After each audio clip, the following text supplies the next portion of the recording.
tries to find Doublelift. There's a big top, but Doublelift is safe. He's still surviving. It's 2 kills. Team Liquid, I do believe they've done it.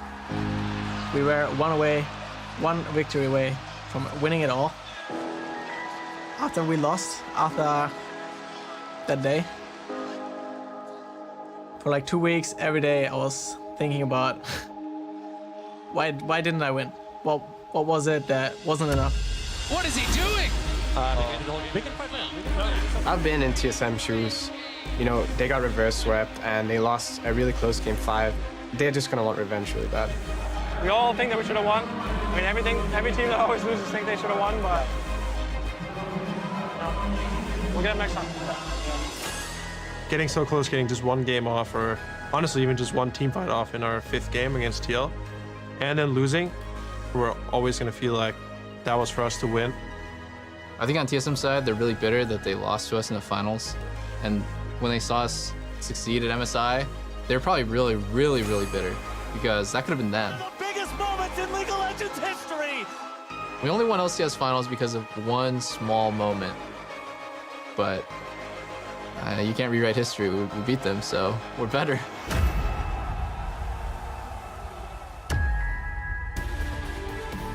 Welcome back for Game 2. We have a rematch of the final. It's Team Liquid versus TSM. Let's hear it for these two teams. You want to catch these live, by the way, with these people. Join us in the LCS studio in Los Angeles, California. Tickets are available at lolesports.com/tickets. It's a very standard URL. Fill that one in, etc. Let's kick things off by looking at the team squaring off, selecting blue side. It's MSI finalists, #2 team in the world. It's Team Liquid. Impact in the top, Phoenix 50 in the jungle, Jensen in mid, Doublelift and Poor JJ in bot and support with Coach Kane and Dodo. And facing them on the red side, looking for revenge, it is TSM. In the top lane, Broken Blade. In the jungle, Acadian. Mid, Bjergsen. AD carry, Sven. Support, Smoothie. And Coach Zix on stage. Well, last time we saw TSM, as you saw in that video as well, they came up just short in that grueling best-of-5 versus TL in the finals. Their bot laner, Sven, was outspoken about his share of the blame in that 5th game. Yeah, him and everyone else on social media. I do like how Sven owned the criticism. He took it to heart. He went back. He said he would train harder. He grinded away in solo queue every single day after that loss. And I'm excited to see what that turned into here, first day of summer. Now, last split, we also saw a huge improvement overall from this team. You know, from the very beginning, bringing in Broken Blade, Acadian coming up from Academy, and them growing over spring was such a tremendous story that ended with those finals. And specifically, Broken Blade, huge plays from him in the finals that gave people so much confidence in that play. Yeah, absolutely a great player. Has surprised me a lot. I didn't have super high expectations, but he has been killer, especially towards the back half of the split. I want to see him continue it here. I think he's a very good player. And of course, he gets his finals rematch versus Impact. And speaking of Impact, I thought he really stepped up during MSI, and I thought he was probably TL's best player that tournament. Definitely 100%. For the group stage at least. Yeah. And maybe even for the rest of the tournament as well. He played carries, he absorbed pressure, he basically won them team fights that won them entire games in the group stages for Team Liquid. Huge performances from him on the international stage. It was a foundation for them getting out of groups and getting to that best-of-5 with Invictus Gaming, where the entire team stepped up and they all came together to get that huge upset, probably the very biggest in at least the history of North American. Oh, yeah. Now, 13 days after their first international final, Team Liquid are back in the LCS, and we're very excited to see how they actually come out of the gates, because them being the #1 team, and people have talked about this in League of Legends a lot, burnout is a very real concern. They, very rightly so, were given a break after MSI, and only recently have started practicing again. Sure. We'll see how they do back out onto the Rift on the LCS stage versus an opponent that wants some revenge. Opponent wants some revenge. TL fans, you get your excuses ready already. Don't worry, they haven't been practicing as hard. They're recharging after slapping the world champion. It's fine. It's okay. You'll see him later on. Or, they come out swinging and they're still on form. But you heard Steve Aronset talk about it during the award ceremony for taking the trophy and seeing the banner. They are kind of 3 patches behind. They only started scrimming beginning of this week. So, there is something to be said about that. Regardless, though, the level of play of those players, the level of skill they have, that doesn't just disappear overnight. They are still going to be incredibly good players. TL is still going to be a very, very good team. TSM will be very, very well tested. You can see Zix, of course, who's been coaching them now for about 6 months at this point, brought them back to the finals, brought them almost to that championship. This was a TSM that had failed to make it to the finals both times last year. Zix and the rest of the crew who came in flipped that back around. They're back to being a top 2 team, and they can absolutely be number 1 again. Yeah, and I'm very interested to see what the coaching staff has actually cooked up. There's been so much talk with teams now practicing funnel compositions, practicing things like the Pyke and Pyke-inspired solo lane picks that we saw at MSI on the world stage. Whenever we have an international tournament like that, it has very far-reaching effects across the world in all leagues and causes a lot more creativity, I feel like, in the coaching staffs of these top teams that really want to come out of the gates firing. And you can see the players are getting loaded up into the lobby. We are still just missing Smoothie, then we've got all 10 right here. And also Sven's got to hop down then back up because he's taking Bjergsen's spot. You're not a mid laner. You're not pulling the reverse perks in this one, okay? Keep yourself up there. All 10 players in the lobby now. We'll get Champ Select going very, very soon. And it's going to be an exciting match. Is it foreshadowing to a funnel here? Where, yeah. He's walking mid with Forky or Mordekaiser or something, and it's going to pop off. We are in a Champion Select. It is time to go. A rematch of the Spring Split Finals. It is the number 2 and 3 teams in the world. I'm misspeaking slightly. Impact, though, and the rest of Team Liquid. Why do you keep MSI saying it then? finalists. I say a lot of dumb things, Kobe. You've known me for several years now. Fair enough. I'll accept this argument. Rise right off of the table very early from Team Liquid. One of those split pushes they had to deal with all MSI long. And one of the champions they probably haven't had much time to practice on, the Yuumi, also following suit. Very similar to last game. Yeah, some similar bans right here. We'll see what else comes through onto this one as a Jace is also added to the ban pool as Impact could take that one as well. Now, Crumbs on the analyst test was calling for an Aatrox ban, as it was banned a lot in Academy League. He is rewarded, so I don't have to get any deeper into that story, because what we saw from Licorice in the last game with all of that egregious healing and AoE for the team fights will not be on the table. And it actually doesn't surprise me it's Liquid banning it, because the Aatrox rework came in like during MSI when he's busy playing on the old patch. So by all rights, he has less practice on the champ than other teams do in the LCS. So, okay, Liquid will have to burn that ban, even though probably in a week's time, they'll be first picking it themselves. Fair enough.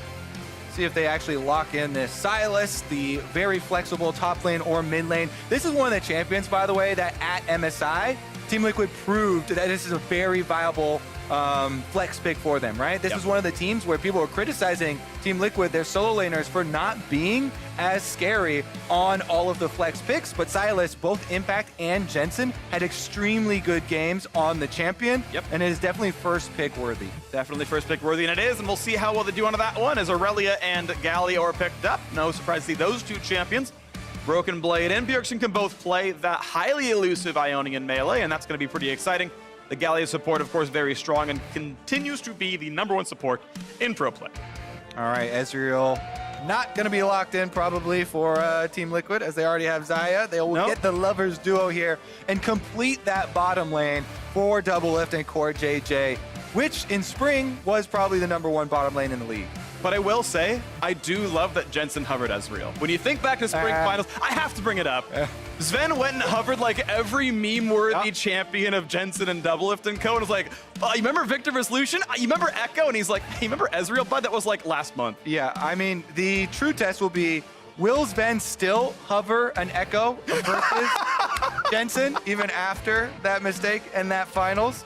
You're calling back to some big game-breaking mistakes. But let's catch up to this game, because Galio Sejuani locked in. Insane crowd control here. Sejuani has synergies with both of these champions. Galio support, auto attacks can set up the Sejuani stun after Galio goes in for the flash taunt. So you can 100% to 0 people within a CC duration on either the Galio lane or the Aurelia lane. Her being able to set up her stun and always being able to gap close with the Q resets and then get those auto attacks and Sejuani passive stacks up very, very quickly. And so a Jarvan ban going to be aimed at Xmithie, and we've got, of course, we already know Xayah Rakan locked in here for the duo of the Team Liquid side. I didn't see the bot lane pick for Sven just yet, but we'll see that probably the next phase of picks as Draven has dropped off the table as well. We've seen a lot more Draven bans. That was the first ban over in game 1 as well on Cloud9, aimed at Turtle. This one aimed at Sven.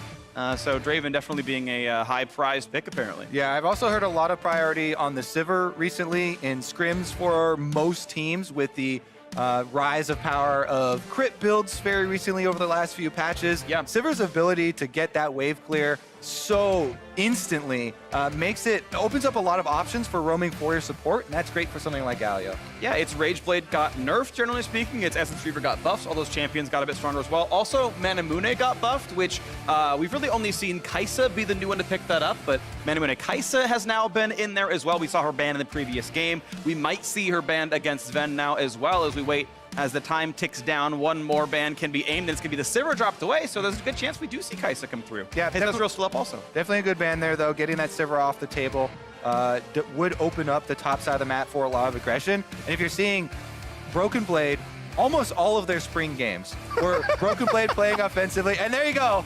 He's gonna own the criticism, as we said. Ezreal, the champion that he made the huge mistake in Game 5 versus Team Liquid. He goes right back to it, gets back on the horse versus the horse, and it's gonna be Sven's Ezreal on versus stage. the Scorpion. There's the hover back. Oh my goodness, I love this. What if I just actually pick the champion? Like, it's actually a pretty good pick here overall. I think it's very good at locking down champions like Aurelia as well and harassing them and focusing them down. We will see. Yeah, also pretty good at locking down Ezreal when he walks in the river, freak. Sometimes that happens too. Yeah. Where's Yellow Pete when you need him? He also made that mistake.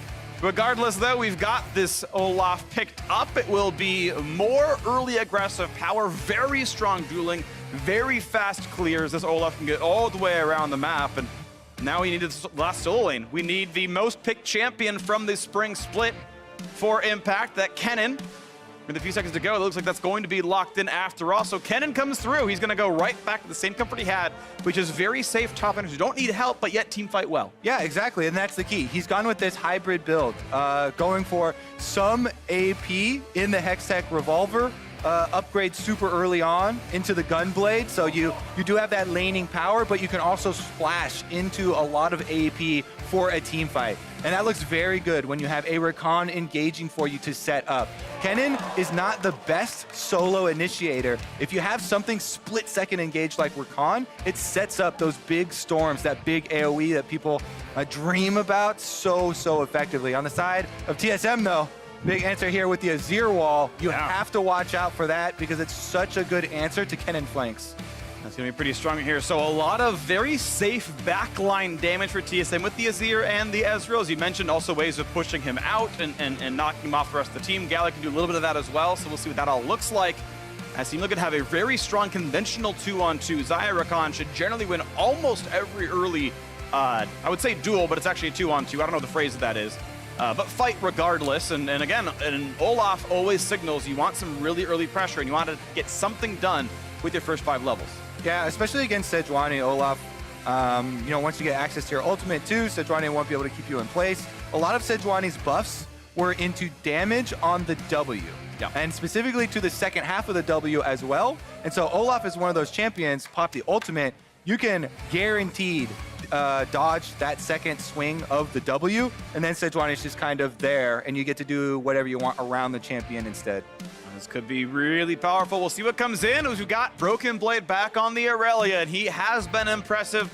Impact the same, though, on this Kennen. Has the Kleptomans. He's going to try to farm some gold and convert into the mid game. See what this looks like. A rematch of the finals. Some incredibly strong teams to put their best foot forward in the first day of the summer split of the LCS. Number 2 region. We got the top 2 teams here. Let's go. TSM fans been waiting for this ever since the finals ended. Rematch at the beginning of the split here. Bjergsen now on Azir. definitely a classic champion for him as well, but looking for a bit more scaling in that mid lane. See where they start. Typically, again, TSM has focused towards the top side of the map ever since they added Broken Blade. And this guy's really grown into a star, coming over from the TCL. Yeah. Really found success as the team grew and put more and more confidence into his play, really peaking at finals. A lot with his Vladimir play, turning around a lot of those fights. In the end, though, Team Liquid were victorious. They went to MSI, they took down the defending world champions, and they're back, looking for more. Absolutely, and they're back here with this amazing crowd. Shout out to the Chants, by the way. You guys are awesome. Thanks for that. As TSM and TL are much less active than you in the early game, except for Sven landing a Q. So we got, 5 gold, which is exciting, but not as exciting as TSM and Team Liquid Chants. So, I mean, they did get the deep ward here onto the Raptors, so if Acadian goes with the classic red into Raptors, then they'll get some early information on the Sejuani, and tracking will begin. It's pretty effective for Olaf to be able to get a lot of counter jungling early on. You can see the 2 deep wards on the map right now that were placed by Team Liquid. Here. Sorry, I'm sorry. You missed the CS. These 2 on both of those camps, they do get vision on the Sejuani. And Freak, as a marksman player, physically pained every time he sees a missed CS on the bottom side of the map. It happens sometimes, even to the best of us, such as Double Lift, so it's okay. Makes me feel better about myself. And you can watch him do that in first person with ProView. Nice sellout, bud. Yeah, thanks, bud. I'm all about this. So, mid lane pushed in by Bjergsen. Wants to make sure he's not going to get beset by Olaf. That's not going to happen just yet. Smithy has 12 health and even less mana. As the ward comes down and says, okay, Chicken's already gone. And he's not going to walk by it, actually. It's going to be 3 camps into a quick recall here for Smithy. All right, let's see what he goes with here on the first recall, because you can go move speed, and he is. He's going to go with the boots plus a control ward here for the vision play on the top half of the map. And he has water walking plus nullifying orb, so he's going to be really quick actually going kind of between those lanes and in the river there. So that could be pretty powerful for him as well. We'll see as he comes up to the top side, and he's only barely a camp behind, but with the refreshed mana bar. And they know 100% that Sejuani is bottom half of the map. Because they had the deep ward on the blue buff as well, they know the Sejuani will be threatening Double Lift and Core JJ, so X-Smithy has full power to try and influence this Aurelia lane. Here we go, Sejuani once again showing on this control by Scuttle Crab now. Yeah. Acadian, though, was able to find it with the Scryer's Bloom, so actually gets some experience and gold for himself in doing so. And they know 100% the Sejuani is in the bottom river. Literally a ward. Not that they didn't know already, as the Scuttles are going to be traded as well. We saw that in the previous game. That seems fairly likely that you kind of intuit or completely deduce each other's position, and you trade those pretty equally. Red plus the passive. He gets it. He had the timed out. As soon That's as some galaxy I brain. thought Jensen headed right for that Scuttle Crab. Would you have taken it? I 100% would have taken it. I definitely also would have been pissed if I was the jungler, because you want to save time by letting the red buff burn kill off the Scuttle Crab, and you can walk away from it. Right now, though, getting a look at the invade here from X-Smithy on the... You got the big Krug. You got a blue buff, so he's actually feeling pretty comfortable right now, as Acadian's going to knock down the rest of this camp, though his smite was already chunked. And okay, 2 more small crabs. That's not too bad. That's a little bit of gold taken away that Sejuani's not going to get back anytime soon, so that's actually pretty solid. It also kept Impact safe when he went kind of underneath the turret to shove in Broken Blade. Yeah, I mean, they definitely do win that 2v2. They want to keep up the pressure on the turret. Engage on bottom. That was really nicely played, I think, on all sides as Ven jumps away. Smithy finds a taunt, but out goes Cortege once again, and we can see this bottom lane has that small farm lead towards the Team Liquid duo. Yeah, very threatening. You touched on a little bit in Champion Select, but the Zyra Calm so potent early on. Cortege, of course, was one of the stars for the team on the international stage as well. Even though they had a slow start, I think most people were he was pretty much redeemed in their eyes in the IG series, as well as finishing up that tournament. Let's see if Acadian actually does run into Core JJ, as said, and he's looking for the deep wards. Control ward going down actually gives you an alert, so they know he's there. Doesn't get in time to rip recall. Actually get the recall off, but just means Core JJ, maybe, what are you gonna miss there?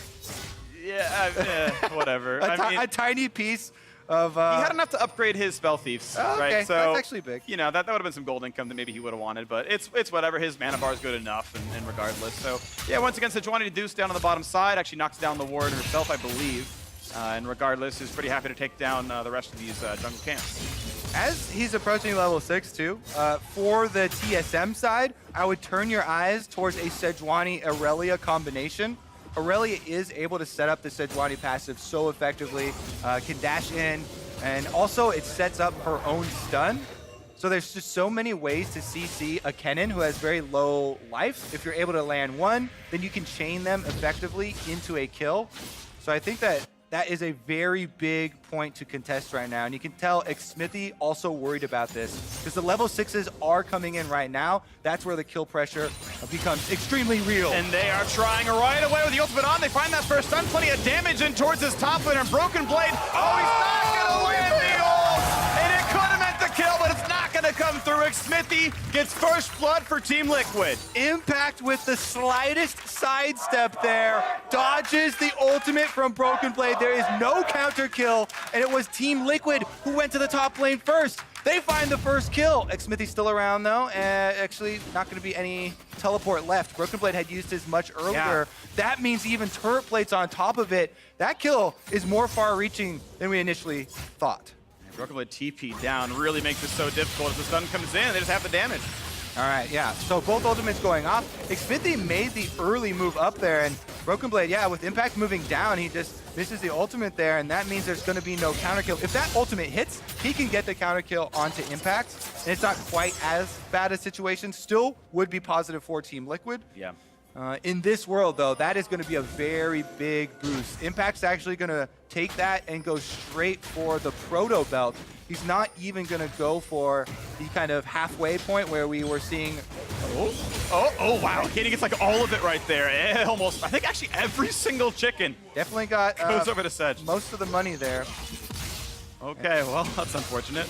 Yeah, I mean, it's a small prize after your top laner just got ganked. And, you know, Olaf got a very big power window here, opened up on the top side of the map, but you definitely need that as a moral victory. Yep, something. The game right now, though, still 1,300 apart. Definitely really solid. And look at this, the blue buff steal coming in as well. Smithy just chunks this thing down. Jensen only has one ability that reaches over the wall. There's the Q. Slaps it down with the chains, and that is a buff stolen away. He'll actually tie up and farm as well as Jensen shoves in, but pretty good intuition by the TSM side. They're gonna, they're not going for, they're gonna start on this gromp right here, but they can also go for the dive. Impact has ult, has flash, has TP, and has a sense this is happening. You can see, puts down a ward, looks around, finds a Katie, and puts down another ward, says, okay, no dive, get away from me. Yeah, and look at that. He sacrificed 3 minions in order to go get that vision, in order to go cut off the possibility, in addition to Xmithy coming back. So this is not a blue trade. Yeah. That was not a counter from TSM, as Xmithy's able to rotate quick enough back to defend their own blue. This is very big control of the early game. A lot of damage now across this bot lane as well as Smithy takes a couple of auto attacks. There's the root in from Double Lift, and small HP lead down there, plus 9 CS on top of it. And now Smoothie with a control ward up there. Now he's gonna actually be able to see Jensen. That control ward on that brush means a lot, but they're gonna go for the dive right now anyway. What's Jensen gonna try to steal? Does he get anything at all? He gets back over the wall now. He's gotta be careful. Acadian does not go for the R. Over goes Jensen. He's gonna be fine. Yeah, Jensen also not stealing that Sejuani ultimate on his way out. Maybe he was a bit too scared, didn't want to waste any second on an animation. But it's definitely one of the big ones that I like to steal whenever a Sejuani passes by. See if it comes in handy later. Azir's just fine as well. Broken Blade on the top side has been able to do just fine as far as CS is concerned, considering the early attempt there from Xmithy was successful. And so far, so good, I guess, as the farm is still equal topside. Just that kill, of course, meaning a fair bit. The assist plus 200 gold to Impact means that top lane match, plus the plate. Yeah, it's 500 gold in favor of Impact. That's quite meaningful. More than the CS would tell you, absolutely. And most of that is going to come to fruition in the team fights. He is going full AP Kennen here. Yep. He's going for the AoE damage, the big flank. Kennen ultimate trying to come in with the flash. So again, the things you're going to have to look out for. TSM warding for their flanks to find Impact, make sure he can't teleport in, make sure he can't flash in, and then Bjergsen with the Azir ultimate is their answer. Yep. Gonna try and push him back out. and doesn't want to do it too early or it gets flashed as well. Both junglers on the bottom side, though. Yep. 3 on 3. There's the first time. A lot of CC. They chained it together. And CoreJJ is down. Now the re-engage towards Smoothie. Does not have flash. Stopwatch buys some time. They knock him down. Fork and ult. Fork get away with that one. TP's canceled. Now it's the runaway for Smoothie. They're going to find the first stun. In comes Acadian. The rest of the squad looking for the damage up, but it's close. But they do get that first kill. Now Acadian getting rooted. And Dublin versus Sven. He's going to turn it around. Oh, and he taunts him with it. A triple kill for the TL bot laner. Oh my goodness, topside, going for a 1v1-2. More damage coming in, forcing the ult out of impact. Pretty solid for Broken Blade. They're both gonna live though. Oh my goodness. That was spicy, that was exciting. That was some great stuff right there, but it's a 2,000 gold out of Team Liquid. They won that fight 3-2. My goodness, double lift taunting. First game of summer, and he's back on fire. I love it when you have that timing and the opportunity. You don't always get it without any escape available for the Ezreal, but he is able to. He takes it, and this is a 3-kill Xayah, by the way. You talk about those crit builds being effective. They're certainly effective when you have the extra money. First person perspective, pro view in action, double lift. Looking to chunk things down. You can see aims the Q forward, tries to time the E. There's the ult into the root to make sure he can claim that kill. And just kiting back, he's always outside of auto range. Kites to the left, make sure he's not getting hit by Sejuani. Stays focused on the most important target, puts some more Qs down, and then he lines up the double root, which is beautiful. And then right here, he's like, nah, we're good. Takes it down. Beatable stuff. Hashtag ProView. All right, 350 bounty on Double Lift's head now, as well as a huge burst of power. Wait, let's take a look at the Rift Trail trade for Dragon. What kind of dragon is that? Can't see because the Olaf head is over it. Mountain Dragon, not the best early game trade. Maybe it comes to, to become a point of power later on. But as of right now, I like the play from TSM, getting this Rift Trail. They can try and get some money into the Aurelia split push opportunity. If you just activate that on the top side, turret plates are still active for another minute and a half. That is real money you can cash in very quickly. Oh, this is a giant stun right there. A lot of damage with impact, but gets the ulti off. It has reinforcements arriving. Jensen here has a stun up as well. They can. Oh, they're not in range. Oh, it's close. It's gonna get the charge. Let's go. Oh, I pushed it back forward. Has to burn stopwatch. Should they go for the kill? They don't think they have the damage. He's gonna get away. I'm pretty sure they were not in range. TSM on the side of the Rift Trail. I didn't see any gold go over. That was so close. They were just on the edge of the range there, but they didn't get it. Team Liquid are able to deny so much of that value. The damage is still real, and it helps you take down the turret earlier, but a lot of the value is in the 300 odd gold that you're able to get off those turret plates. For sure, no plates. Gold did not tick up. They didn't get the plates there, so Herald got almost nothing other than the damage. Yeah, it's one of the big ideas when defending against Rift Herald. Yes, it's nice if you can kill it off early and not get the charge off, but just zoning people away from the turret so they can't get the money from the turret plates falling because you have to be within that range is a huge part of defending that objective and swings it right back into the favor of Team Liquid for the Mountain Drake trade. Yep, definitely agree with that one. So it's TL looking quite good. MSI finalists, who would have shocked? Who'd be shocked they're smashing in North America already? But look at this, their lead is sizable. Nearly 4,000, only 14 minutes in. Double up on a triple kill. He is smashing. And this is now Jensen looking a bit aggressive. Finds that stun. He's slow for a little while. He'll find seconds on top of it. Here comes Impact, finds a bit of damage. The rest of the squad is here. They find that first kill. And Smoothie can only show up far too late to arrive. And that is another kill on the board for Team Liquid. Team Liquid, hot off of MSI, are still on fire here in the North American LCS, pushing this lead to the limits. 4,000 gold up, 14 minutes into the game. They're converging around mid lane and eyes on the turret. All right, the 3-time in a row LCS champions. Looking at split number 4, and a win over the finalists would be nice for them to start this one out pretty well. This turret's gonna drop pretty quickly. Second turret of the game goes to TL as well as Bot had fallen a little while ago. Plenty of gold on this squad. This lead now 4,500. All right, mid turret going down, opens up those options. You can see already CoreJJ, after they took the objective, he's trying to invade into the jungle, leave wards behind on the top side. Xmithy doing the same on the bottom side, but Acadian defense. A couple wards get killed off. TSM getting bottom river back towards themselves as this red will go to Xmithy. Looks like no one's gonna be handing it over. The Xayah far too far away. As you can see, this kind of top jungle side is what we're looking at with all the extra wards Team Liquid are able to leave behind.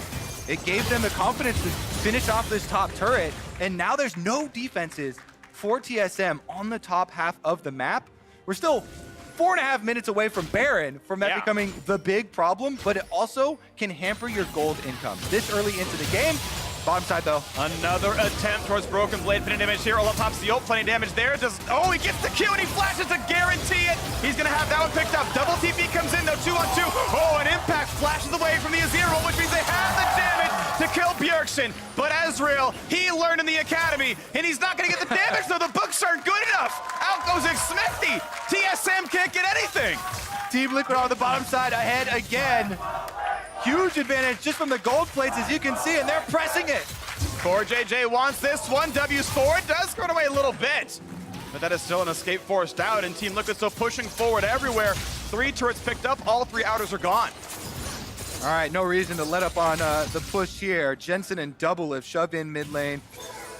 You can see TSM are trying to defend with a lot of these control wards on the top side of the map, but both of these control wards are just missing the Team Liquid vision, so it's not really denying any of it. Broken Blade, take another look at this here. He does his best to dodge. You know, he uses the ultimate on Impact. He goes for that minion with the Q, then flashes away and tries to dodge, but flash in, able to finish off that kill, and then Bjergsen, he gets his ultimate flashed there by Impact. Very good flash from Impact to deny that, because Bjergsen went for the offensive play, and once you commit with your flash on Azir for something like that, he cannot get out. Yep. You know, with Olaf right next to him, gets taken down as well. I want to compliment a really heads-up play by Smithy. When he juked into that bottom brush, he dropped a control ward in case there was a ward there, so that Sven couldn't auto-attack him anymore. It means he would have to face-check the brush to auto one more time. That is actually super heads-up. Of course, he lives, so Smithy, good job there. 1, 1, and 5, and he is just immediately onto full tank. It's first item into the Righteous Glory. It's none of that Black Cleaver stuff we had seen a little bit of before, none of the Redemption Rush we've seen before. It is tank Olaf, and he is not dying. This is definitely a very positive look from Team Liquid, that they're keeping up this quick pace from the international tournament. You know, at MSI, a lot of it is determined by so much of early game plays being made and snowballing effectively, not letting up on your opponents, not making those mistakes or letting them have windows to get back in it. And they're bringing it all back to front here on the LCS stage to see what they can do on bottom half of the map. Impact and Smithy on the bottom side threatening this turret. Doublelift and CoreJJ trying to hover between the 2 objectives. As they walk back and forth, here they once again see this bottom lane as they look to clean away the wave when the squad walks up. They've got Demolish available. Can they stay for it? Yep, that's going to be a chunk put down, I believe, and turrets at half. Yeah, I mean, you can see right there when the observers just toggled the vision, how difficult this amount of control makes it for TSM. Their only option is a head-on, straightforward engage into a team that is almost over 7,000 now, gold ahead of them, and they just do not have the stats in inventory to be able to win that fight. You're going to be charging into the Kennen ultimate then. That removes the onus of Impact trying to find a sneaky way of getting this engage off, because you have no vision and you have no way into the fight other than straight up the lane. So 2 turrets taken there from Team Liquid. Yeah. This is a very absurd lead. They are smashing. This is 5 turrets before Baron spawns. And what's actually, I like a lot actually, is the difference in play style, where I feel like a lot of the Impact and TL Impact play style is let Impact play something that is safe. We will camp for mid and bot lane. We will win through Jensen and Doublelift. Okay, they're doing great, don't get me wrong, but it's been these repeated ganks into the top side, into Broken Blade just for Impact in the 2-on-1. Those have been successful. Those have borne fruit twice now, and it was actually counter ganks. It was just, circumstantial opportunities that got the other carries ahead. So they've been aggressing towards Impact's lane, and that's been successful. All right, let's see. Now, trying to play it from TSM's point of view, they've done a very good job of clearing out that top red quadrant of their jungle that we talked about earlier. And that is now approaching the important time because Baron is available. It's going to be very difficult for them to poke around in these brush and keep safe from the possible flash. The flash comes in. Look at the damage output. They've you've got. And to shut that in towards the cannon. Impact gets the ult, but not the survival. Running away is Smithy. What a perfectly timed stun. Acadian gonna make sure they can claim that second the damage comes through. That is exactly what you have to do when you're this far behind. You can't hesitate if an opportunity presents itself. As we're talking around their red side vision around Baron, they just jump on the lazy member from Team Liquid immediately there with the flash from Smoothie. They open up a possible avenue to try and turn this game around. 20 minutes in, Team Liquid still with a giant lead, but TSM still fighting. Those are the kind of things you need to see if you want them to come back. It's bit by bit. Drops the gold lead back to below 7,000. We can watch that fight one more time. Yeah, Impact and Xmithy here fighting over the vision. They know they have the big lane. They actually pin themselves on the wall here in the jungle, so they have no escape. And Smoothie just flashes right in.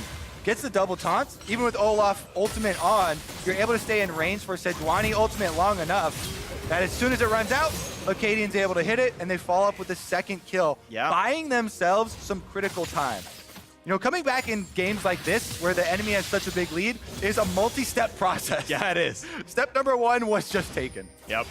Get a couple of kills, try to get some vision back. You can see the control wards still able to sit inside this top river, so TL still do own that territory, but the top jungle you mentioned, that's getting a bit closer. That's wards that TL have to put back down and keep trying again. Most recently, TSM did get a ward at the back of the pit. They can see Baron now. They've got that brush that Acadian can sit in, that Core JJ has to face check in, and then, okay, can they fight over that vision? Okay, in this case, yes, because mid's pushed, but that will be fought back for once again, and that is now the dance we play, is these wards, these brushes, 2-3 steps forward. Okay, now the next surprise engage is not going to come from Smoothie. The flash is the only thing that Galio has for those snap decisions. It has to be Acadian or Broken Blade trying to create the play for TSM and them having follow-up. But Team Liquid, that would require them to have a missed position. So we'll see if that takes place as they're trying to clear out these control wars, because the map is getting very, very valuable. A new dragon is approaching right now, about to spawn, and Baron is also up. If you make a misstep, that will be your last, because the Baron will get picked up and the base will be destroyed.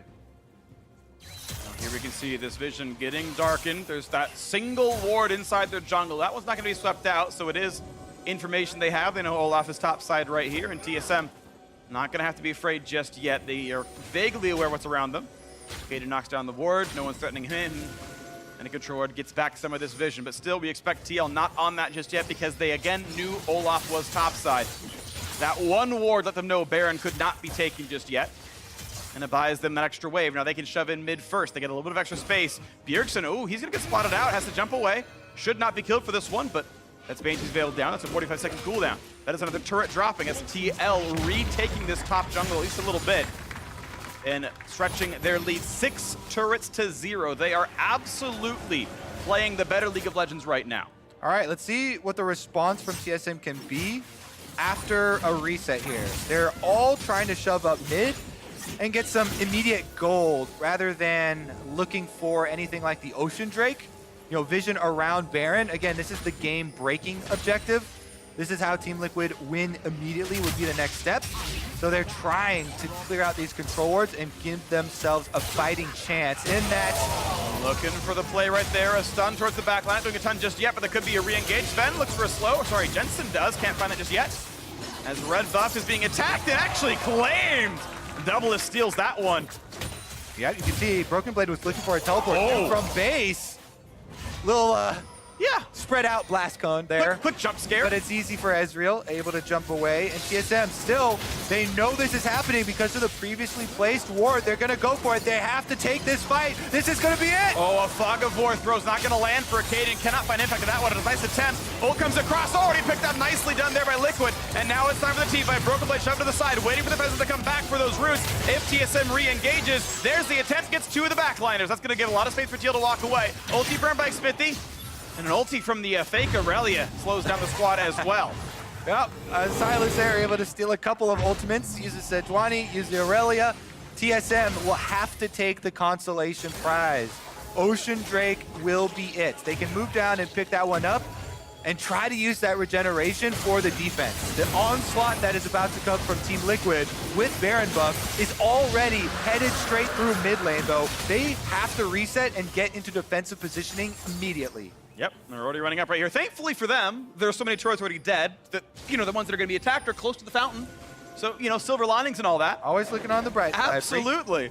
And TL just pushing forward and forward. Speaking of silver, their gold lead is gigantic, and 9,000 up, looking to knocking down this turret. Doublelift a bit by himself, but does have the ult and flash if he needs it. Looking now at Smoothie. Oh, they stuff him up. Do they have enough to stop him? Not quite yet. He does have that aftershock and stays alive for today. Chunked a little bit down to half HP, actually. Good shots out of Sven. Yeah, that's actually really valuable health lead that TSM just got there, chunking out the duo lane. Maybe that buys them a little bit more time. Looks like Doublelift can heal up off the wave. Core JJ on the Rakan, a little bit more risky when he looks for the all-in. That Ocean Drake actually, it means quite a lot on offense is the funny thing. That was denied. TSM did pick that up, and it means that the TL siege is that little bit harder.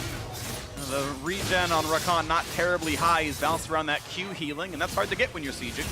Yeah, and TSM, you can see the wave clear from Azir in the top side. Mid lane, the tower's getting whittled down. Broken Blade possibly looking for the side engage. You can see Jensen's already level 16 on Sylas, though.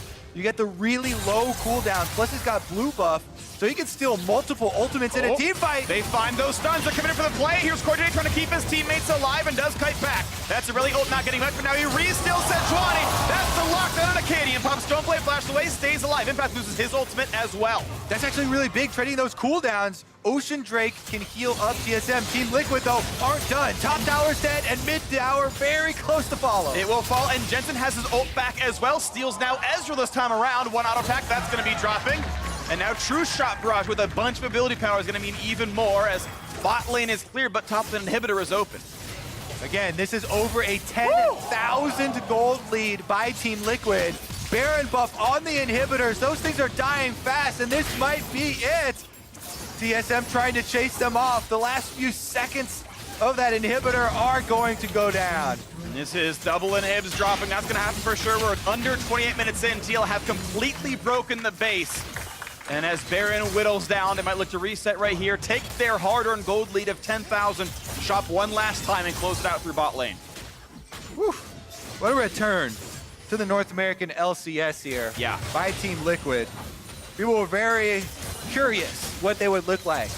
A lot of training goes into international tournaments. It looks like that training was well placed despite the patches being a bit different. And now they're looking to finish up game number 1 for themselves and have it be a triumphant return back to home soil. Absolutely the case right here. Picked up is a Scuttle Crab for Doublelift. Now some attacks in towards the opposing support. Smoothie pushed off now. And TL once again can move around, looking for something else to do. Mid lane is where a lot of their attention is. It's going to be Jensen solo in the bottom lane. The rest of the squad split between mid and top. They can pressure Nexus turrets with that, and Jensen can easily knock down a turret when unopposed. Still holds the 1 level lead over Bjergsen.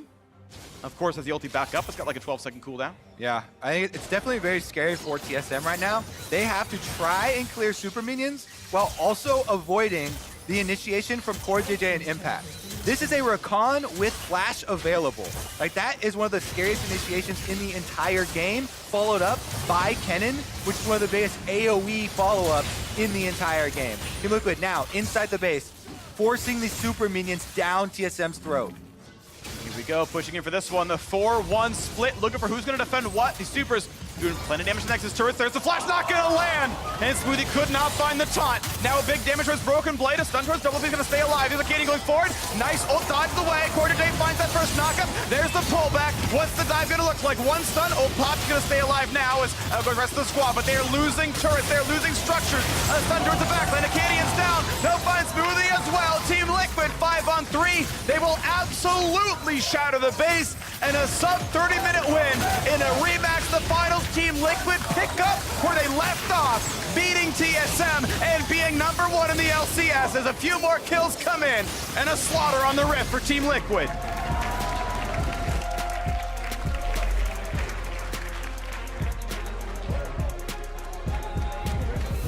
Woo.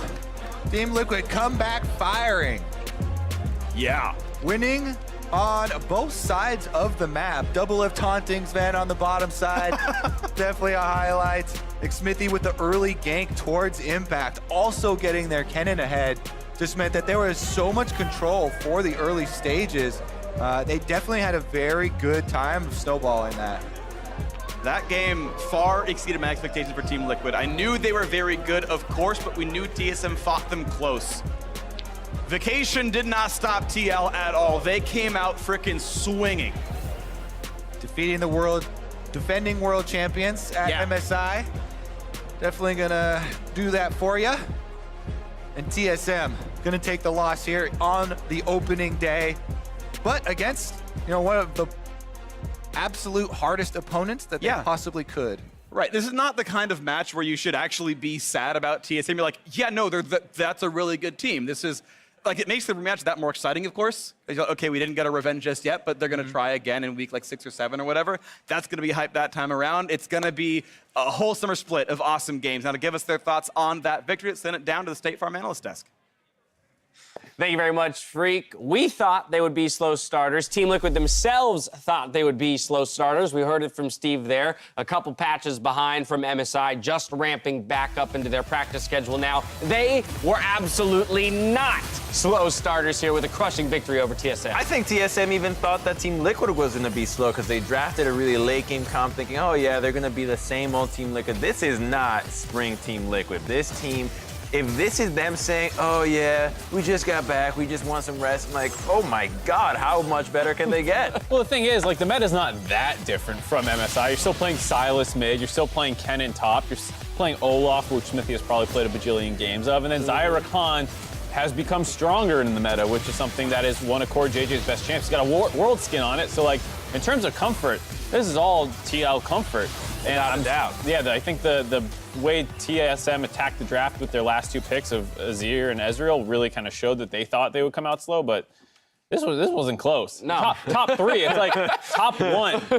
That's it. That's going to make us question our whole narrative coming into the split. But no, I mean, it's really interesting to see as we look at Doublelift's crushing numbers here. I mean, a victory with a 3-0 KDA 15, a massive CSD. Not going to feel good for Sven and Smoothie in the bot lane. All those kills was just one play, right? Yep. That was just one triple kill. The rest is just farming, pressuring the map. So it was just Team Liquid rotating and moving faster than TSM the whole way through. That's what makes this game kind of hard to talk about. It's like Smithy went top, they got a kill, great, and then Impact felt like he was on an island the rest of the game. They get a triple kill in the bot lane, then Doublelift's on an island the rest of the game. Silas and Olaf were the only 2 who kind of interacted with other lanes, and it felt like, not like TSM didn't show up, but just like other than that one play where they forced really hard, there was like nothing. That's what's nutty, right? You get one play here, one play there, a play mid, and suddenly, all right, that's enough for Team Liquid to win, and you don't have a chance to come back. That's a pretty difficult place to be. Some of that is a product of the compositions, right? TL is a more early game focused composition, so once they do secure that lead, they are, of course, off to the races. But to me, what this game speaks to is the idea that Team Liquid has come back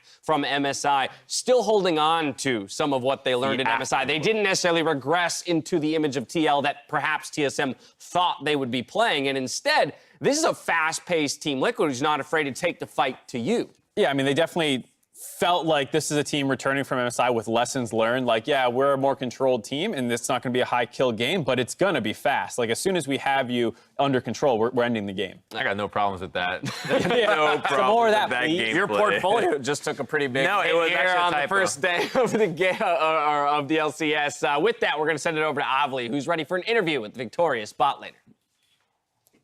Thanks, Dash. Doublelift, congratulations on the game. It looked like Team Liquid was smurfing. You guys had the 10K gold lead. You had the crazy triple kill in bot lane early in the game. I mean, this was supposed to be the rematch of the 5-game series of finals. So were you expecting more? Yes.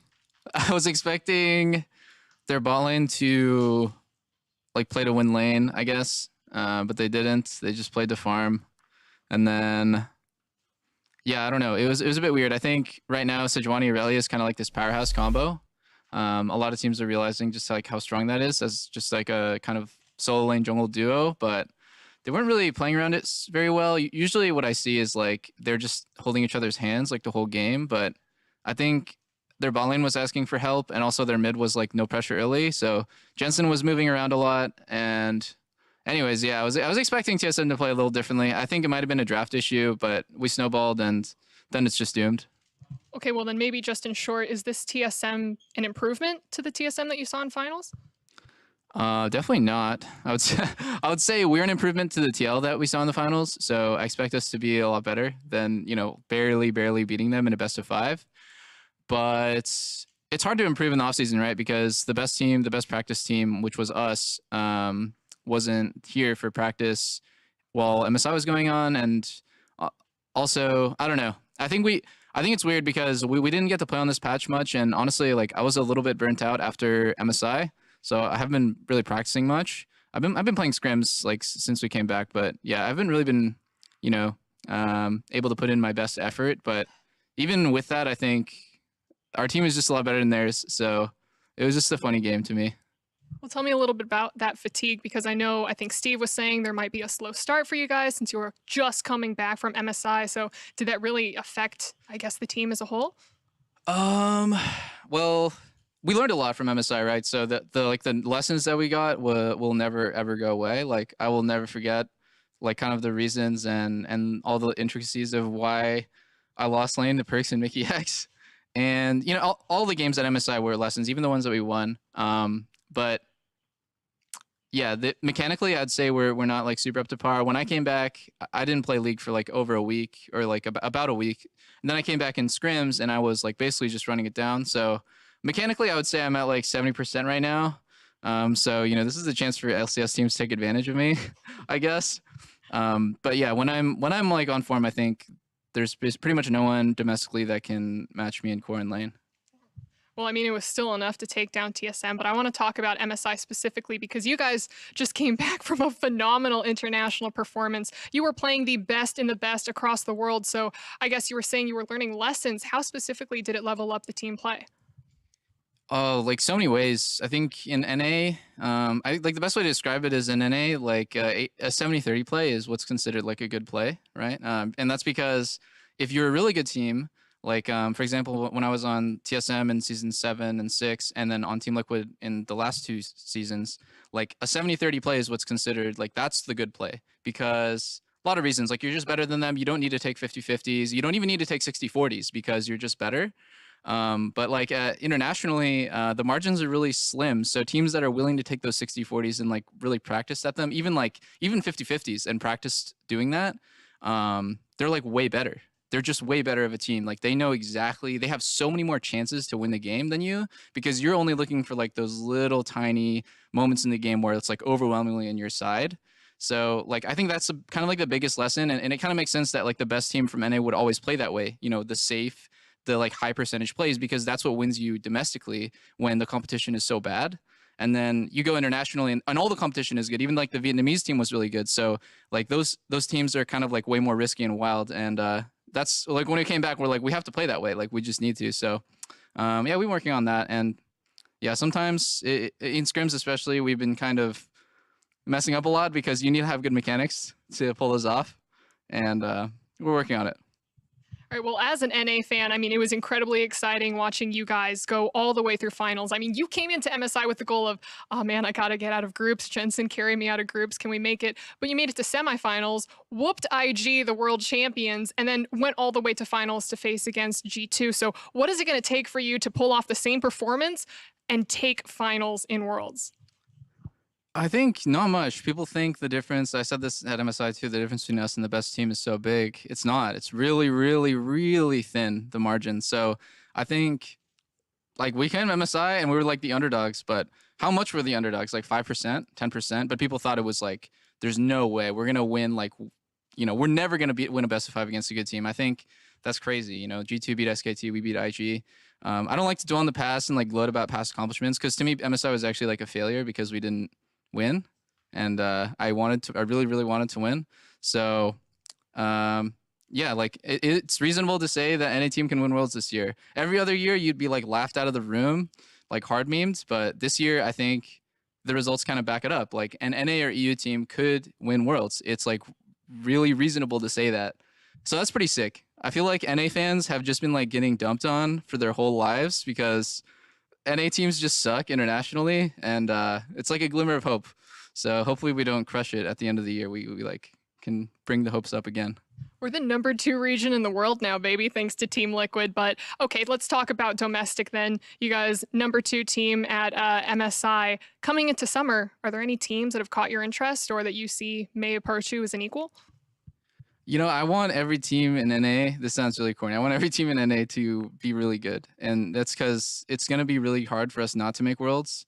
And if we do make Worlds, I mean, well, hopefully when we make Worlds, like our region can be really strong. And that means that like we have our own individual strats. We have like our own playstyles and strengths and stuff. There's a lot of like formless teams in NA, I think. Not really sure what like TSM's playstyle is right now because we've only played it against them like one game, but like, you know, like you want every team to have like their own strengths. And right now in NA, there's a lot of teams with just no strengths. They just have like only weak points. And then if you can attack those and you're the better team, you always win. I think like we went internationally and like we were scrimming against teams that weren't at MSI. You know, the teams that maybe lost in playoffs or maybe even didn't make playoffs. And those teams were insane. They were so good. Those teams would be like top 3 in NA. And over there, they're not even good enough to make playoffs. Well, Doublelift, thank you very much, and congratulations again on your win. And for everyone else, up next, CLG and 100 Thieves debut in Game 3. And if you want to show either team your support, check out the LCS Team Pass available in client today. Select your team and earn yourself a team icon, team ward skins, and a team-specific chroma for Dragonslayer Braum, one of the most used skins in pro play. Check out the Team Pass in client today and meet us back here for Game 3 after the break. So who's hovering Ezreal, guys? I am. Okay. Okay. You have to hover scanner. Just Jensen. Right away with the ultimate on, they find that first stun, plenty of damage in towards his top laner, and Broken Blade. Oh, he's not gonna win! Jungle no flash, ain't no flash, ain't no flash, Oh, ain't no flash. You can get him, Peter. Nice, good job. Nice, nice. This is really good. Peter, why are you BMing this early? Sorry. Peter. Double TP comes in though, 2-on-2. Oh, an impact flashes away from the Azir, which means they have the damage to kill Bjergsen. Go. Coming. Nice. I can ult that guy after. Yeah. But they're losing turrets, they're losing structures. Stun towards the backline, Acadian's down. They'll find Smoothie as well. Team Liquid, 5-on-3. They will absolutely shatter the base. A great product can define the present, but it takes the unprecedented to define the future. To go beyond what's next and change the world of gaming. To make history, break ground, and force the universe to take notice. The world's most powerful and most upgradable gaming laptop with Intel Core processors, the Area 51M, defines the future of gaming.